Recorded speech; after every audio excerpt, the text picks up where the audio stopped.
16ാമത് അന്താരാഷ്ട്ര ചലച്ചിത്രോത്സവം ഔപചാരികമായി നിങ്ങളുടെ എല്ലാം സാന്നിധ്യത്തിൽ ഉദ്ഘാടനം ചെയ്ത വിവരം നിങ്ങളെ ഞാൻ അറിയിക്കുകയാണ്. 65 രാജ്യങ്ങളിൽ നിന്ന് 196 ചിത്രങ്ങളാണ് ഇവിടെ പ്രദർശിപ്പിക്കുന്നത്.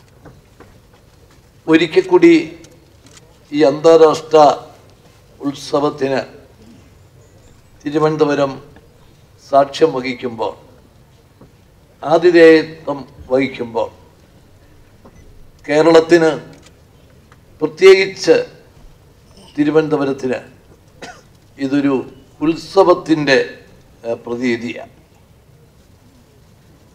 ഇത് ഏറ്റവും വിജയകരമായി നടത്താൻ 10,000-ത്തിലധികം പ്രതിനിധികളും 2200 മാധ്യമപ്രവർത്തകരും എല്ലാം പങ്കെടുക്കുന്ന ഈ വലിയ ഉത്സവം ഇന്ന് തുടങ്ങി 16 വരെ ഒരാഴ്ചക്കാലം നീണ്ടു നിൽക്കുന്ന ഈ കലോത്സവം അത് ഏറ്റവും വിജയകരമായി തീരട്ടെ എന്ന് ഞാൻ ആശിക്കുകയാണ്.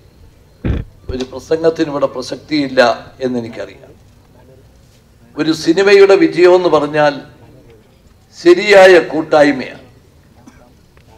സിനിമയുമായി ബന്ധപ്പെട്ട് പ്രവർത്തിക്കുന്നവരുടെ എല്ലാം ചേർന്നിട്ടുള്ള കൂട്ടായ്മയാണ്. ആ കൂട്ടായ്മയാണ് മെച്ചപ്പെട്ട സിനിമ സമൂഹത്തിന് നൽകുന്നത്.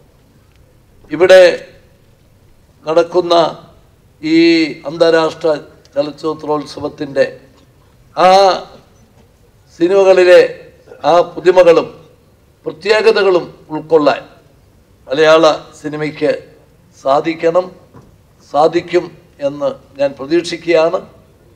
ഈ അന്താരാഷ്ട്ര ചലച്ചിത്രോത്സവത്തിന് എല്ലാവിധ ഭാവുകങ്ങളും നേർന്നുകൊണ്ട് ഞാൻ എൻ്റെ വാക്കുകൾ അവസാനിപ്പിക്കുന്നു.